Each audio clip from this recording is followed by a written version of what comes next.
Forward TV. The world is thinking.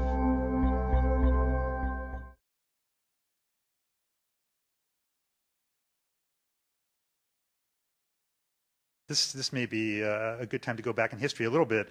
In your a book, I believe it's How to Win a Cosmic War, or maybe No God but God.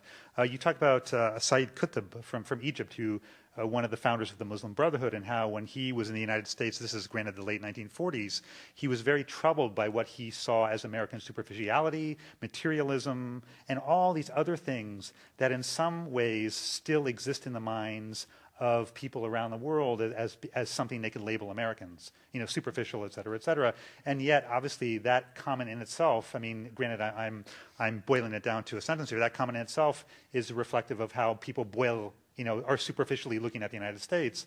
But can you talk about how there is still this sense of America and maybe American Muslims by default as being kind of superficial in a sense? American Muslims are not really getting the real Islamic identity they should be getting that other Muslims are getting around the world. Oh yeah, that's a common refrain that you hear a lot, particularly in the Arab world, and it's, by the way, it's not just about American Muslims. It's about European Muslims. It's about Indian Muslims. It's about South Asian Muslims. It's about Southeast Asian Muslims. It's basically, if you're not an Arab, you're not really a Muslim, is a common refrain in the Middle East. So you can't really take it all that seriously, to be honest with you. But I do think that there is something to be said about this notion of the impression that America gives to the rest of the world of our materialism, our superficiality, as you said, and it is a challenge that we have to deal with, particularly those of us who are in the process of trying to build bridges between the United States and the rest of the globe, and particularly when it comes to the Muslim world. But at the same time, however, I think that we can sort of inflate this issue a little too much, because frankly, when you talk to young Muslims on the streets of Cairo, what they want is that American materialism. What they want is that American lifestyle.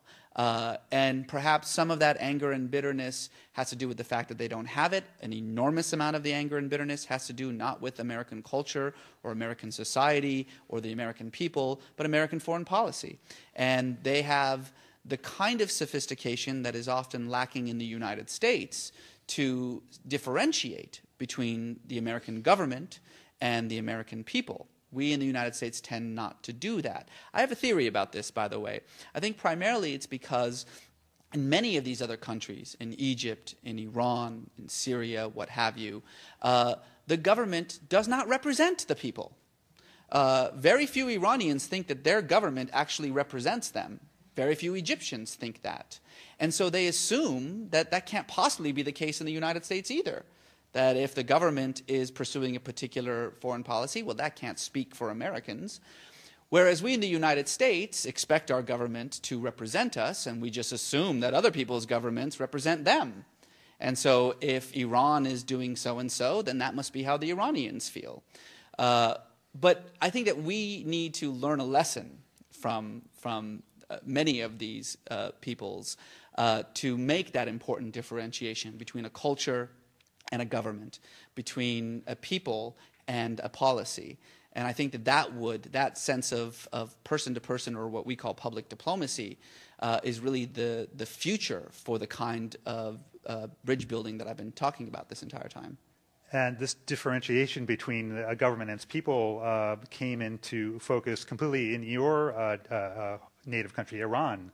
And in a way, the political elections there really brought into focus for a lot of Americans, because this was a very visual coverage, the difference between their extreme religious clerical government and a very liberal, in a way, highly educated people. Now, I know the subject today is Islamic identity in the United States, but a lot of people have asked questions about Iran. One of them, of course, relates to the election, and the question, take it for what it is: what can we, the folks outside of Iran, do to help the Iranians overthrow the hardliners? Now, that's easier asked. Well, let's hear what you have to say about that. Well, it depends what you mean by overthrow. Let's start there. If you are looking for a new revolution in Iran, you can stop holding your breath now, because it's not going to happen. If you're looking for dramatic political change, greater democracy, greater freedom and openness in Iran, then that is something that you can actually do to promote. But the way to promote that is through greater dialogue, greater diplomacy between the United States and Iran. The problem with Iran right now is the economy. This is a country in which 70% of the population is under the age of 30, 50% under the age of 25, and it's a country in which the literacy rates just for women alone is at 90%. And indeed, 60% of the college degrees go to women. Incredibly sophisticated, politically and culturally, technologically savvy, globalized, plugged in to the world, as we've seen. And yet it's also a country that has a 26% inflation rate, annual inflation rate, an unofficial unemployment rate that reaches about 40%. This is a country that has been isolated from the outside world for so long that it has allowed the regime to entrench itself in a way that it certainly would not have had an opportunity to do so had it had access to the global market, certainly, and into the international community. You want to change Iran, stop isolating it. What I always say is that a tyrant stays in power by isolating his people. For 30 years, we have done the tyrant's work for him in Iran. So open that country up. Open it up. Force that country open, whether they like it or not. And you will see a different kind of Iran. Regime change is going to be a very slow, gradual process. It's going to happen, but it's going to be a slow process. It's not going to be a sort of an overnight thing, as some people, I think it might. Well, and an example of connected cultures in a way is happened for many years now, really, because of satellite television.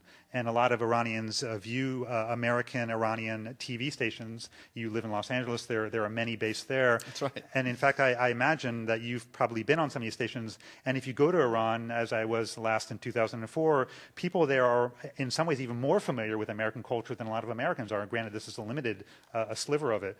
But can you talk about how there is this connection between Iran and Iranian Americans? I mean, there are estimated, 1 million Iranian Americans in the Los Angeles area.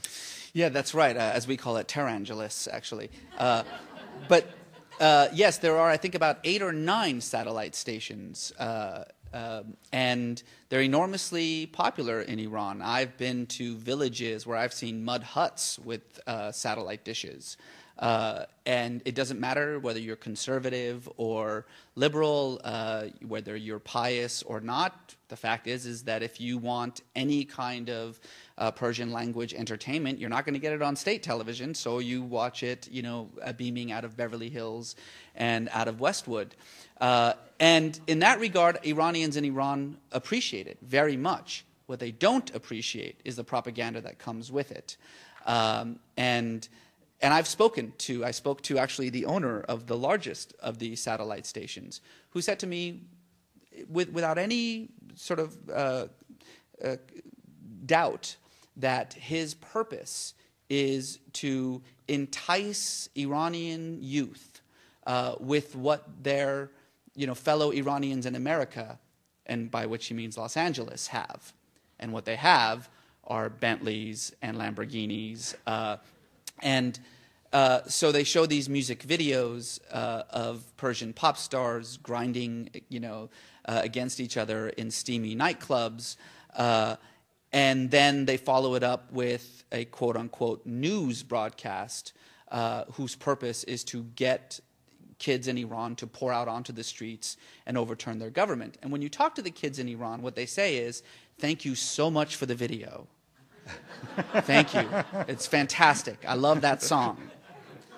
But as far as the new stuff goes, they look at it with total contempt, if not downright mockery. The idea that some millionaire living in a palace in Brentwood is going to talk me into coming out onto the streets of Tehran and bringing down my government for him is absurd. So again, the connectivity, of course, is there, but there's a real disconnect when it comes to the communication value.